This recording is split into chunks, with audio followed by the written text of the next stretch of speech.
Hello नमस्कार good evening मेरे दोस्तों। मैं आपका भाई आपका दोस्त अपने इस YouTube चैनल पर आप सभी का फिर से स्वागत करता हूं और अपने उसी मोटिवेशनल कोट के साथ कि ना रुकूंगा ना झुकूंगा सिर्फ करके दिखाऊंगा। आज का हमारा ये जो टॉपिक चलने वाला है दोस्तों, ये जो टॉपिक है ये बिल्कुल आपके लिए एकदम नया टॉपिक है। हालांकि इस टॉपिक से रिलेटेड पहले कई सारे वीडियोज मैं इस चैनल के ऊपर अपलोड कर चुका, वो भी आप लोगों ने देखे होंगे। लेकिन जब से अपन ने ये सीरीज दोबारा से शुरू की है उस टाइम के अंदर से अगर लिया जाए तो ये जो टॉपिक है आज अपना बिल्कुल नया टॉपिक होने वाला है। और टॉपिक का जो नाम है वो नाम आप लोग देख पा रहे होंगे, क्या है? वॉइस। देखिएगा, चाहे किसी भी तरीके की मतलब आप कोई एग्जाम दे दीजिएगा, अपने स्कूल लेवल के अगर देते हैं तो भी, कंपटीशन लेवल के अगर देते हैं तो भी, चाहे वो आपकी 8th क्लास और 10th क्लास और किसी तरीके की कोई क्लास है, उस हर क्लास के लेवल के अकॉर्डिंग देखा जाए तो ये टॉपिक बहुत है इम्पॉर्टेंट भी है और वैसे देखा जाए तो बहुत ईजी भी है। इसके अंदर कुछ एक ऐसे रूल रेगुलेशन मैं आप लोगों को बताऊंगा जिस तरीके से पिछले टॉपिक में मैंने नरेशन के अंदर आपको एक छोटा छोटा जो रूल बताया था, उसी तरीके से यहाँ वॉइस के अंदर भी आपको रूल बताए जाएंगे। सबसे बड़ी बात यहाँ पे आपको ये समझनी है कि कई बार स्टूडेंट कंफ्यूजन के अंदर पढ़ते हुए नरेशन वाले जो रूल होते हैं वो इस वॉइस के अंदर घुसा देता है और जो वॉइस वाले रूल होते हैं वो नरेशन के अंदर घुसा देता है। इसलिए आप लोगों को बिना कंफ्यूजन के अंदर पढ़े हुए ये जो रूल रेगुलेशन है बहुत शानदार तरीके से देखने हैं। देखिएगा, सबसे पहले बात ये करते हैं कि सर ये वॉइस है, वॉइस होता क्या है? ध्यान से सुनिएगा साथियों, ये जो वॉइस है इस वॉइस का अगर आप डिक्शनरी मीनिंग देखें तब तो इसके अंदर इसका जो मीनिंग मिलेगा वो क्या होता है? वॉइस मतलब होता है आवाज, ठीक है। लेकिन हमें यहाँ ग्रामर के पॉइंट ऑफ व्यू से देखना है और ग्रामर के पॉइंट ऑफ व्यू से अगर देखा जाए तो इस वॉइस को हम ग्रामर के तरीके से सोचें तो उसको क्या कहेंगे? हम वाच्य। क्या कहेंगे? वो वाच्य।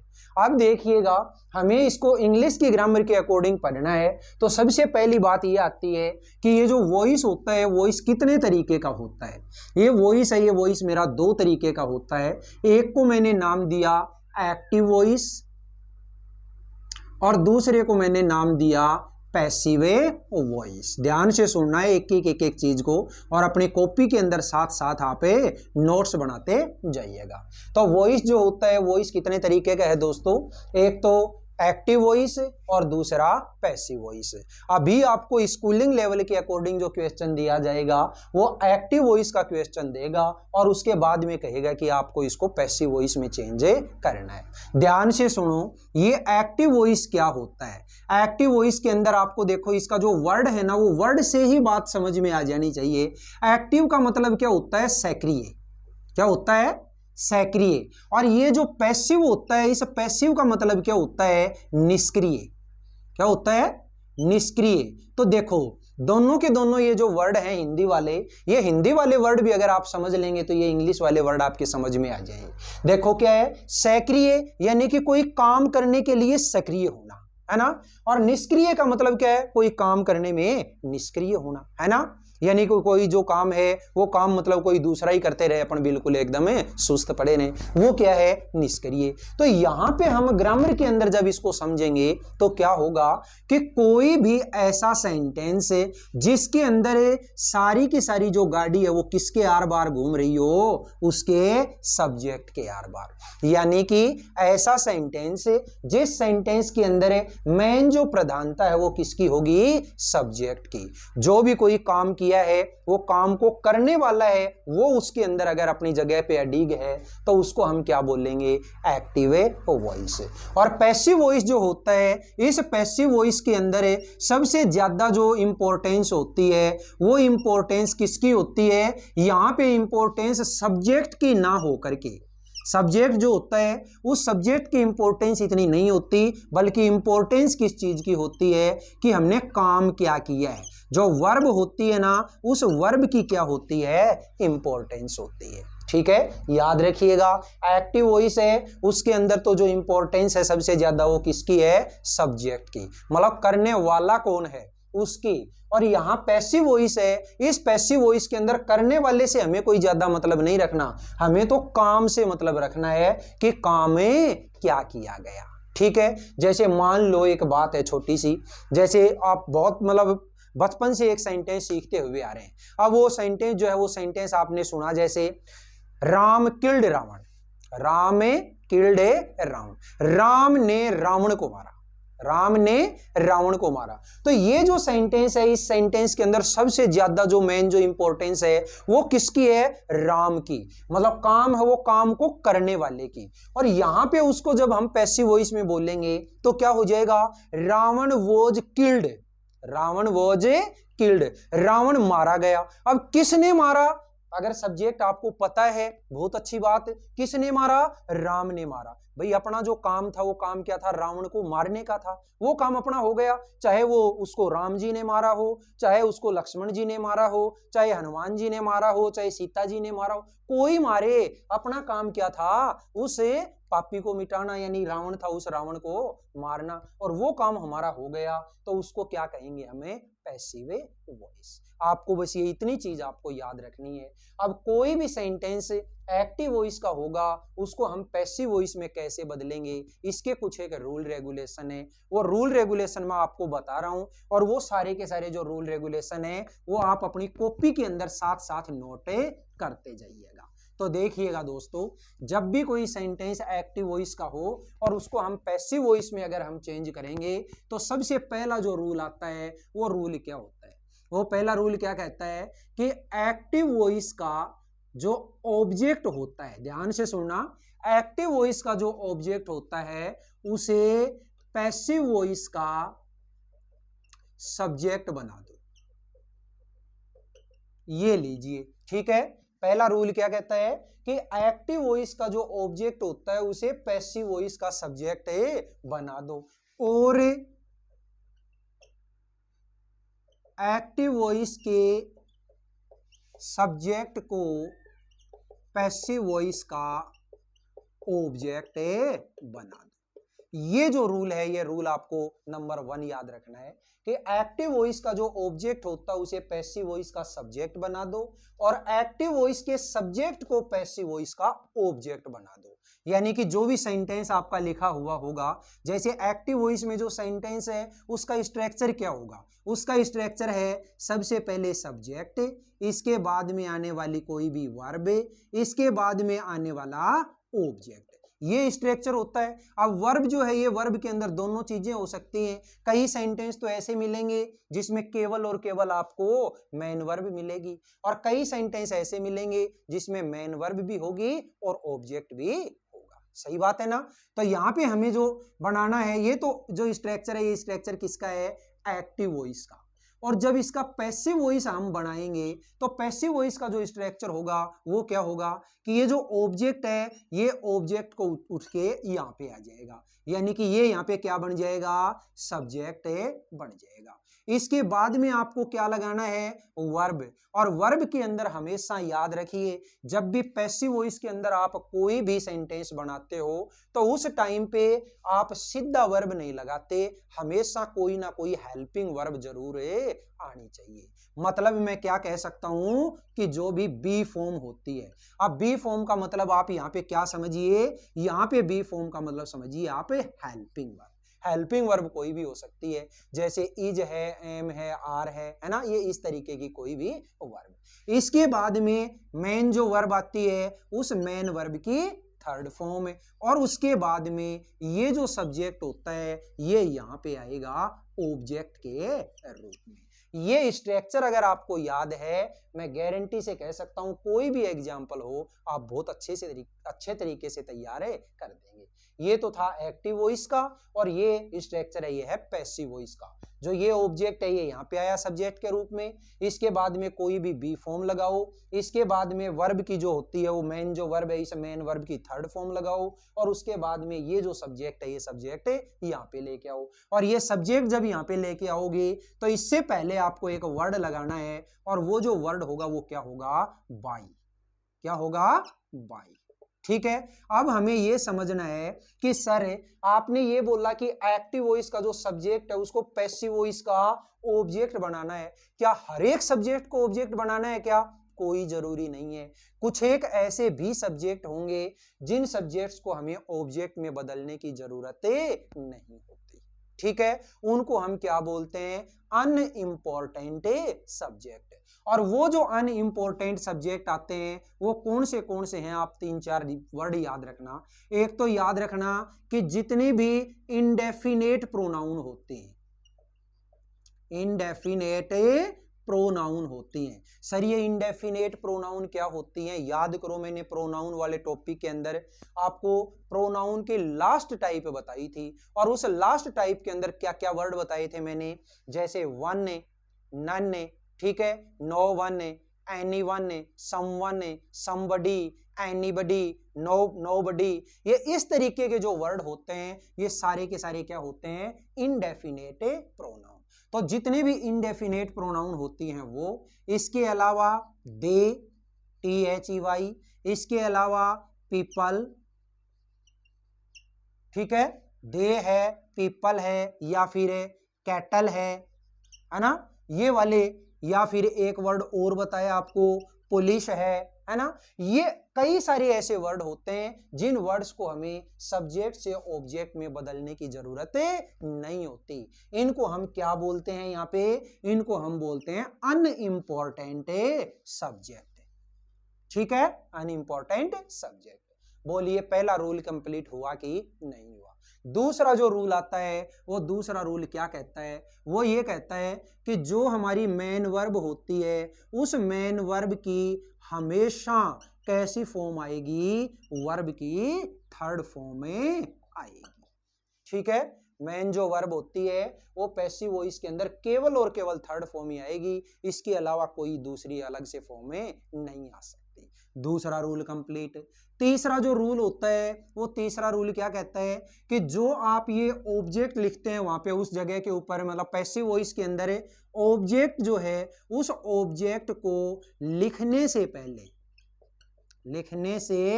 पहले क्या लगाते हैं, बाई वर्ड लगाते हैं।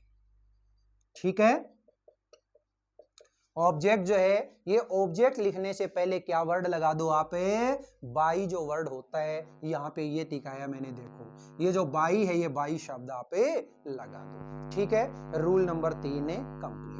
अब रूल नंबर 4 जो आता है वो आप लोगों के लिए ज्यादा इंपॉर्टेंट है, और वो कैसे कि टेंस जो होता है किसी सेंटेंस का, वो टेंस का चेंजमेंट कैसे करें। ठीक है, टेंस का चेंजमेंट कैसे करें। तो ये जो टेंस का चेंजमेंट करना है हमें, ये अब मेरे साथ आप देखिएगा और मेरे साथ साथ आप अपनी कॉपी के अंदर नोट डाउन करिएगा। एक बार दोबारा से रूल है, इन रूल्स को एक बार रिवाइज करिए। पहला रूल क्या कहा कि एक्टिव वॉइस का जो ऑब्जेक्ट है उसे पैसिव वॉइस का सब्जेक्ट बना दो, और एक्टिव वॉइस के सब्जेक्ट को पैसिव वॉइस का ऑब्जेक्ट बना दो। ये मैंने आपके सामने स्ट्रक्चर लिख दिया। एक्टिव वॉइस का जो स्ट्रक्चर होता है उसमें सबसे पहले सब्जेक्ट आता है, उसके बाद वर्ब आती है, उसके बाद ऑब्जेक्ट आता है। पैसिव वॉइस का अगर स्ट्रक्चर बनाओगे तो ये जो ऑब्जेक्ट है ये यहाँ पे आ जाएगा, सब्जेक्ट बन जाएगा। इसके बाद में आप कोई भी बी फॉर्म लगेगी, वो कैसे लगेगी वो इस रूल के अकॉर्डिंग अब पता करेंगे। फिर इसके बाद में वर्ब जो होती है उस वर्ब की थर्ड फॉर्म लगाएंगे। इसके बाद में एक वर्ड लगाना आपको बाय, और उसके बाद में ऑब्जेक्ट। यहाँ ऑब्जेक्ट कौन होगा, जो यहाँ पे सब्जेक्ट है, इस सब्जेक्ट को यहाँ उठा के लेके आएंगे, ऑब्जेक्ट बनाएंगे। ठीक है, क्या सारे के सारे ऑब्जेक्ट्स को यहाँ पे लाना जा रहा है, मतलब सब्जेक्ट्स को यहाँ पे ऑब्जेक्ट में बदलना जरूरी है? कोई जरूरी नहीं है। अगर यहाँ सब्जेक्ट की जगह पे कोई भी इनडेफिनेट प्रोनाउन आपको दिया हुआ हो, इनडेफिनेट प्रोनाउन क्या होते हैं वो अभी अभी मैंने आपके सामने बताई।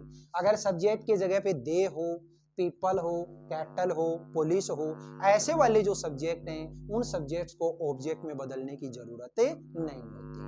सेकंड रूल क्या बताया कि मेन जो वर्ब आती है वो मेन वर्ब की यहाँ पे हमेशा ही कैसी फॉर्म आएगी, थर्ड फॉर्म। थर्ड जो रूल है वो क्या है, इस ऑब्जेक्ट को लिखने से पहले ये जो सब्जेक्ट है इस सब्जेक्ट को यहाँ पे जब ऑब्जेक्ट की जगह लेके आओगे तो उससे पहले क्या लगाना, आपको बाय वर्ड लगाना है। और चौथा और मेन जो रूल है वो क्या है कि टेंस का चेंजमेंट कैसे करना है आपको, वो अभी मेरे साथ देखिएगा और साथ साथ अपनी कॉपी के अंदर नोट डाउन करते जाइएगा। हर बार में मतलब एक एक 2-2 मिनट के अंतराल से आपको यही बात बोल रहा हूँ कि आप अपनी कॉपी के अंदर लिखो ये सारी की सारी चीजें। अगर एक बार आपने अपने खुद के हाथ से नोट्स बना लिए तो दुनिया की कोई ताकत नहीं होगी जो आपको ये जो टॉपिक है ये टॉपिक सीखने से रोक दे। ठीक है। अब देखिएगा जो टेंस का चेंजमेंट है वो टेंस का चेंजमेंट कैसे होगा, ठीक है।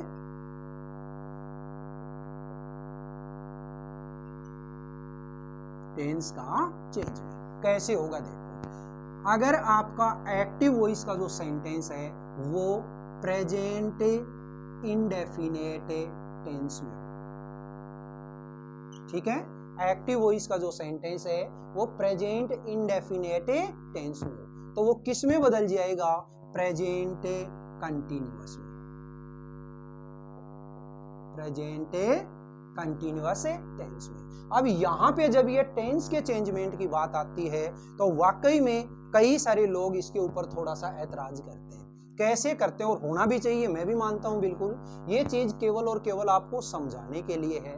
बाकी जो प्रेजेंट इंडेफिनेट टेंस होता है वो हकीकत में प्रेजेंट कंटिन्यूअस में चेंज नहीं होता।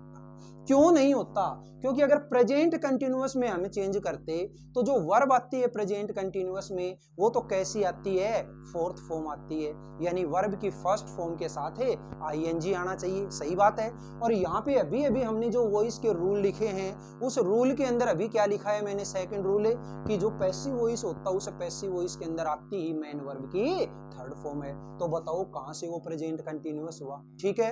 तो इसके लिए मैं साथ साथ आप लोगों को वे वर्ब है मतलब हकीकत में किसको किस में बदलना है वो आगे लिख रहा हूं, ध्यान से देख लेना। यानी प्रेजेंट इंडेफिनेट टेंस है तो यहां पे आपको क्या मिलेगा, या तो डू मिलेगा, या फिर डज मिलेगा, या फिर वर्ब की फर्स्ट फॉर्म मिलेगी, या वर्ब की फिफ्थ फॉर्म मिलेगी, यही चीजें मिलेंगी।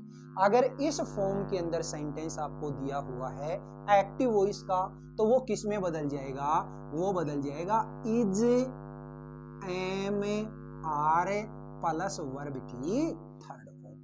आपको ये चीज याद रखनी है, ठीक है।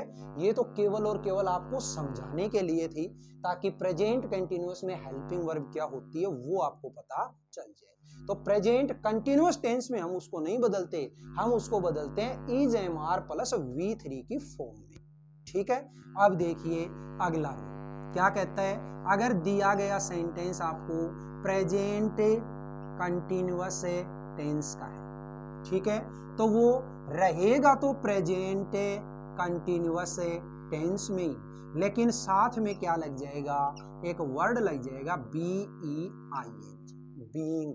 मतलब क्या हुआ कि प्रेजेंट कंटिन्यूअस का है तो इसका मतलब आपको जो सेंटेंस दिया हुआ होगा उसमें इज एम या आर प्लस वर्ब की फर्स्ट फॉर्म में ING यानी कि वर्ब की फोर्थ फॉर्म में मिलेगी। और ये वाली फॉर्म के अंदर अगर है तो वो किस में चेंज होगा, is am are plus being BEING plus verb की थर्ड फॉर्म।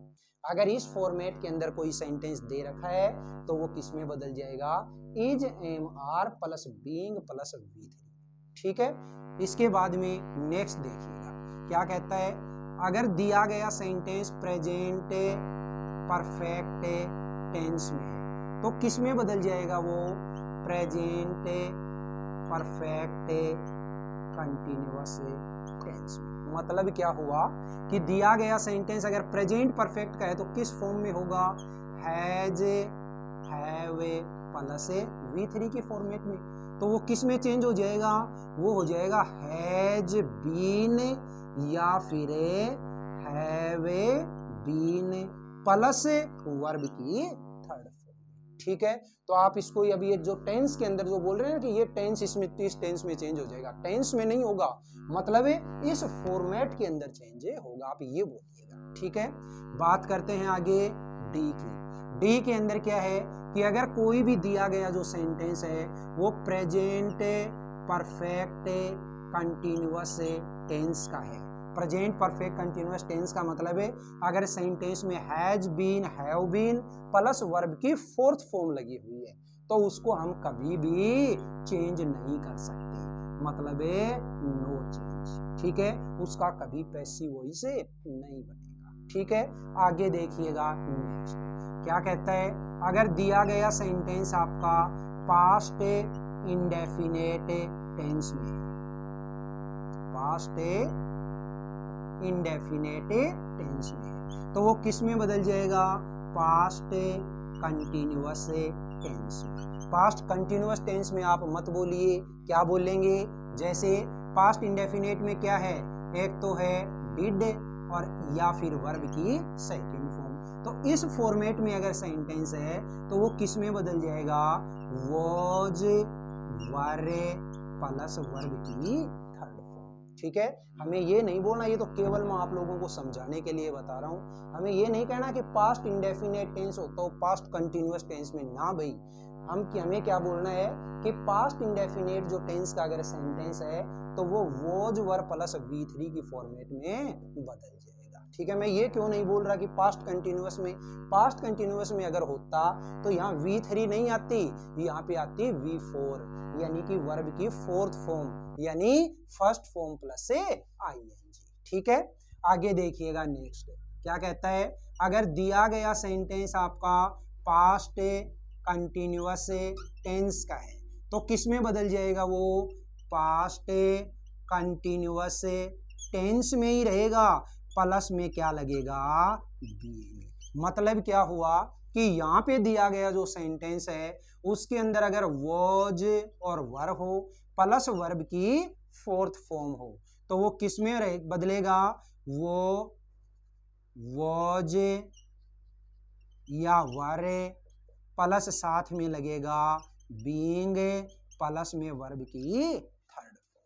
बोलिए, इतनी बात समझ में आई? तो अब आगे चलते हैं और आगे देखिएगा नेक्स्ट मैंने लिखा,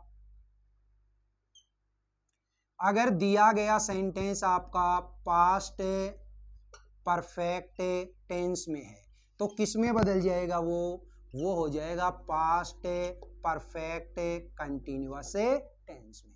मतलब क्या होगा कि यहाँ पे पास्ट परफेक्ट में है तो क्या होगा आपके साथ में? हैड प्लस V3 होगा, और हैड प्लस V3 है तो वो किस में बदल जाएगा? Had been plus V3। ठीक है, नेक्स्ट देखिए, अगर दिया गया सेंटेंस आपका पास्ट परफेक्ट कंटिन्यूअस टेंस का है तो वो नो चेंज, क्या हो जाएगा? नो चेंज, मतलब उसका पैसिव वॉइस नहीं बनेगा। फिर इसके बाद में आगे क्या है? फ्यूचर पे चलते हैं। तो फ्यूचर सिंपल टेंस है तो वो किस में बदलेगा? फ्यूचर कंटिन्यूअस टेंस में। मतलब क्या हुआ कि फ्यूचर सिंपल में है तो क्या मिलेगा यहाँ पे? शैल या विल प्लस V1। तो हमें किस में चेंज करना है? वो चेंज करना है शैल या will plus B plus V3। ठीक है, हम ये नहीं बोलेंगे अभी कि फ्यूचर सिंपल होता है वो फ्यूचर कंटिन्यूअस में बदलेगा, ना भाई। हमें क्या बोलना है कि फ्यूचर सिंपल जो टेंस का सेंटेंस होता है वो शैल be will be plus V3 की फॉर्मेट में चेंज हो जाएगा। फिर इसके बाद में नेक्स्ट देखो, अगर सेंटेंस आपका फ्यूचर कंटिन्यूअस टेंस का है तो वो नो चेंज। ठीक है, इसके बाद में नेक्स्ट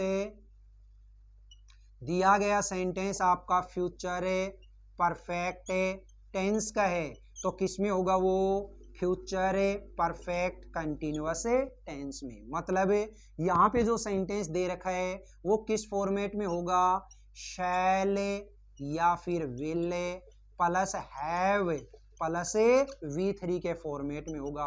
तो किस में चेंज हो जाएगा? वो shall will plus have been plus V3 के फॉर्मेट में।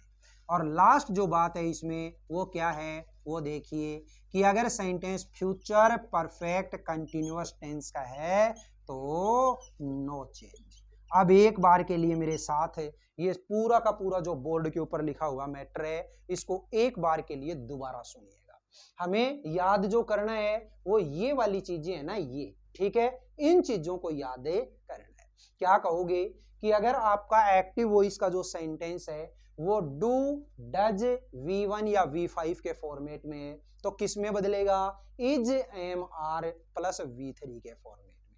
अगर वो सेंटेंस आपका is am are plus V fourth की फॉर्म में है, यानी कि प्रेजेंट कंटिन्यूअस का टेंस है, तो फिर क्या किस में चेंज होगा, is am are plus being plus V three के फॉर्मेट में।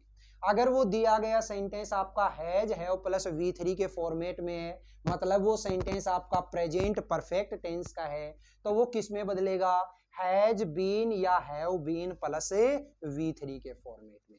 अगर दिया गया सेंटेंस आपका प्रेजेंट परफेक्ट कंटिन्यूअस टेंस, मतलब has been have been plus V four के फॉर्मेट में है, तो उसका पैसिव वॉइस नहीं बनेगा।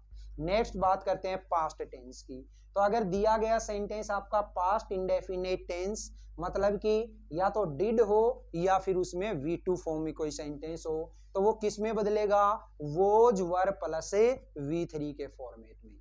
अगर दिया गया सेंटेंस आपका पास्ट कंटिन्यूअस टेंस का है, मतलब कि वॉज वर और वी फोर्थ की उस फॉर्मेट में है, तो वो किस में चेंज होगा, was were plus being plus V three.